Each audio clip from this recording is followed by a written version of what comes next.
Jai Hind, this is Brigadier Hemant Mahajan. We meet again for another security scan review for the week that has ended today. A lot of important actions have taken place all over the world, including around India, which has an effect on India's national security. We'll talk about these issues in a brief manner. The United Kingdom is looking at the ammunition reserve that it has because the European countries have realized that to fight a long drawn war, as Ukraine is fighting against Russia, you require a lot of ammunition. The effect on India is that United Kingdom wants to buy this ammunition from India. So that's a good news for us. Second issue is the United States have shot down a large number of objects that were there in the sky after that balloon fiasco which took place some time back. And Taiwan has also said that should any balloon, Chinese balloon that is enter its airspace, it will respond accordingly and shoot down balloons. Meaning even Taiwan is not going to let the Chinese balloons come inside their area. Also, in the meanwhile, United States is carrying out a lot of naval drills in the South China Sea, which is basically to show its support for the Southeast Asian countries, especially Philippines and Taiwan, and of course Japan. The Philippines has complained to the world against China. It says that when their were going around carrying out normal maintenance inside the sea, they were confronted by the Chinese Coast Guard, and Chinese Coast Guard have used laser weapons to disrupt their resupply mission. Now, this is a very serious allegation, and if Chinese have used a weapon grade laser weapon against Philippines, it has broken the world laws, and the world must take notice of it. United States has also said that it will defend Philippines after the Chinese created a problem for them. The balloon war which China has launched against the Western world continues, and there have been reports that balloons have been seen over areas of Alaska, over areas of South America, and many other places. The world has started taking notice of this balloon warfare which China is carrying out against India. As far as Taiwan is concerned, the US Think Tank has said should a war take place between USA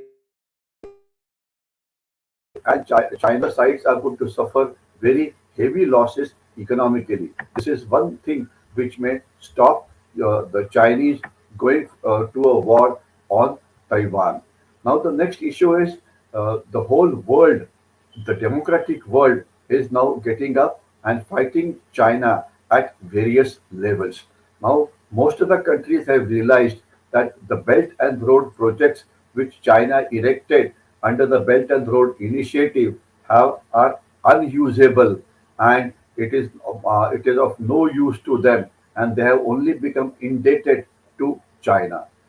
Also, another news said that Australia, which used to use Chinese surveillance cameras on their traffic post, etc., have now decided to remove the cameras because it has been said that these cameras are being used for surveillance, and the cameras information which the cameras collect goes to China, thereby data theft of the Australian data is taking place, by which Chinese will be able to predict as to what the Australians will be able to do in the near future or after that.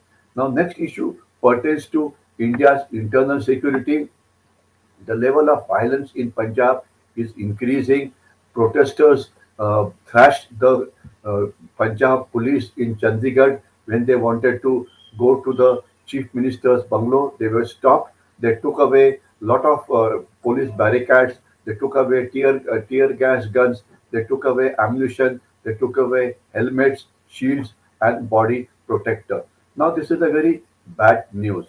It obviously shows that the attack was very boldly planned and well executed on the part of the protesters.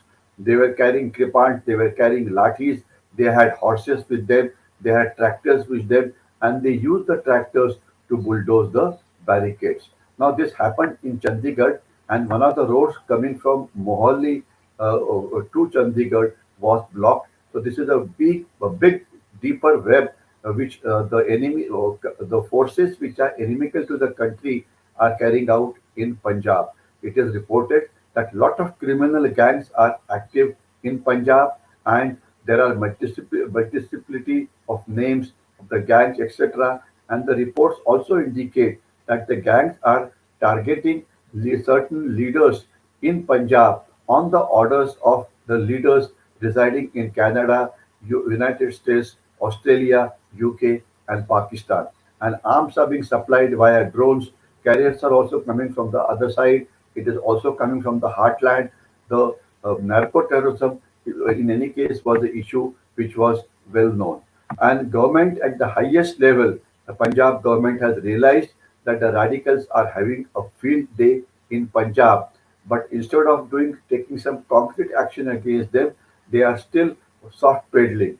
The issue is the drugs have really spoiled the youth of Punjab, and the lethal combination of drugs, arms, finance leads to the activities of radicals whose numbers appear to be increasing.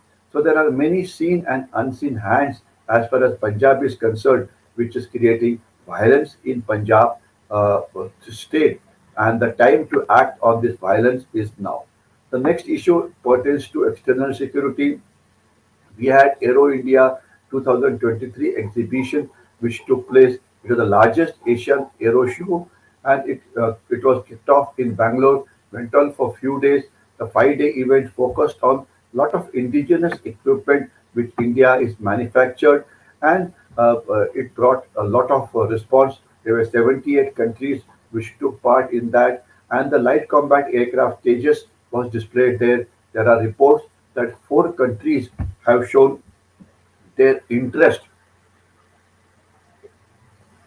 in buying Tejas. Let us hope that the order fructifies. The Prime Minister has said that in next by 2025 we want to increase our exports of our arms to at least about $5 billion per year, which means we'll be one of the first. Will be one in the 10 countries which are exporting arms and ammunition in a large way to the rest of the world. United States sent its most modern F-35 aircraft to the Aero India show there in Bangalore. It did a wonderful job. The GE has promised that it will provide their engine to Indian Navy's Vikrant aircraft, etc. So therefore, the cooperation between Europe, between France, between India, between United States is increasing, and thereby ensuring that our arms industry technological aspects go to a higher level and they become world class. The next issue is the Russian arms and ammunition. Despite the fact that we have now trying to buy arms from others, but the fact still remains that in last 5 years, India has imported arms worth 30 billion in last 5 years from Russia.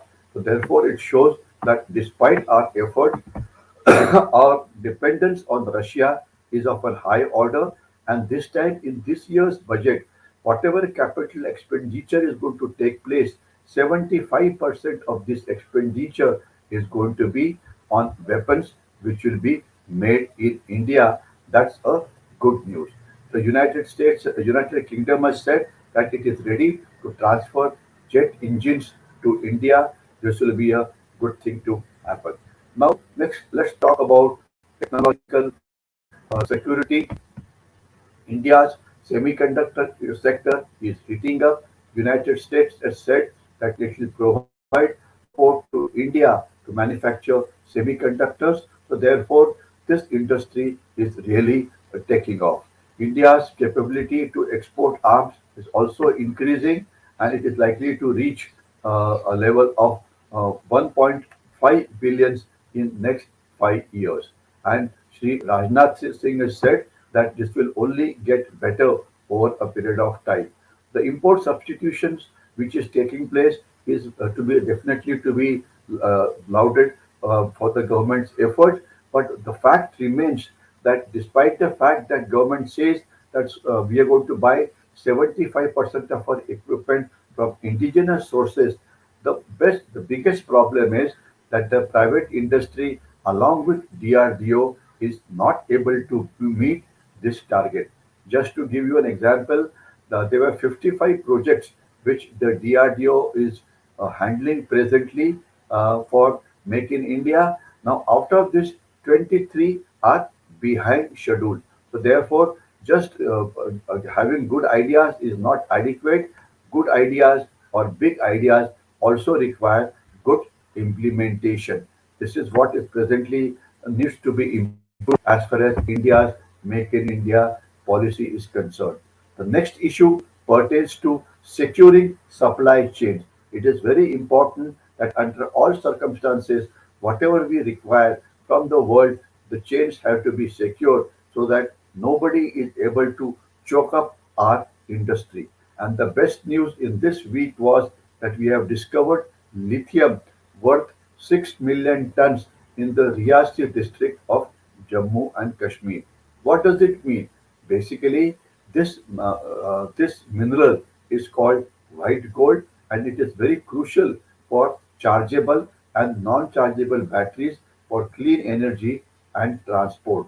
So therefore, this is a good news, which means we don't have need to depend now on the outside world for a lithium supply. However, the challenge is to ensure that the excavation of this mineral is done in a scientific manner so that the Himalayan surroundings of Riyasi do not get disturbed. Till then, we'll have to keep on importing lithium as there's a deadline for zero carbon emission, which is drawing nearer and nearer. So the solution is to have a viable policy in which valuable lithium is used to the best possible advantage, both economically and ecologically. The next issue pertains to India's economic security. One would remember that after Adani's share dropped down by 50%, some people went to Supreme Court asking Supreme Court to protect investors. Supreme Court has told the SEBI, that is Stock Exchange Board of India, to look into the matter, which in any case they were required to do. But what is important is that the small investors are now parking a lot of money into the equities these days. So therefore, it is important that we scale up our security measures, redefine SEBI's role, ensure that best practices in the world are followed, and ensure that the misuse of economic aspects is not done by the investors either inside India or from outside, and we must ensure that they follow certain set of rules so that it ensures that there is a greater transparency as far as the companies are concerned. Fly by night kind of an operation should not be encouraged. This is what I suppose Government of India and SEBI will do, but we should do it earlier than later. The next and the last topic is about diplomatic opportunities. The war between Ukraine and Russia is going to complete 1 year in this month on 24th of February. There seems to be no sign of the war stopping. The war is getting more and more violent.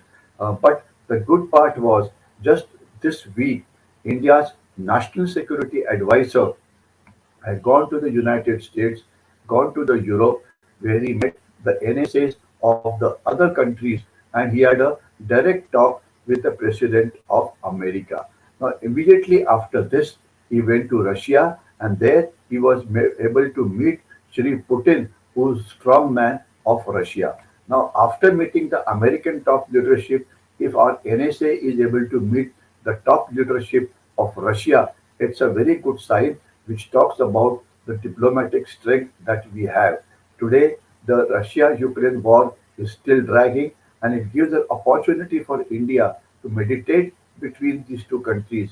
And because of India's meditation by Sri Narendra Modi ji, if they're able to stop this war, it will be a great diplomatic success as far as India is concerned. And therefore, we have to use all our diplomatic clout to tell both the sides, that is Ukraine and Russia, that it is in their interest and it is in the interest of the world that the war must stop. I'll stop here. Thank you and Jai Hind.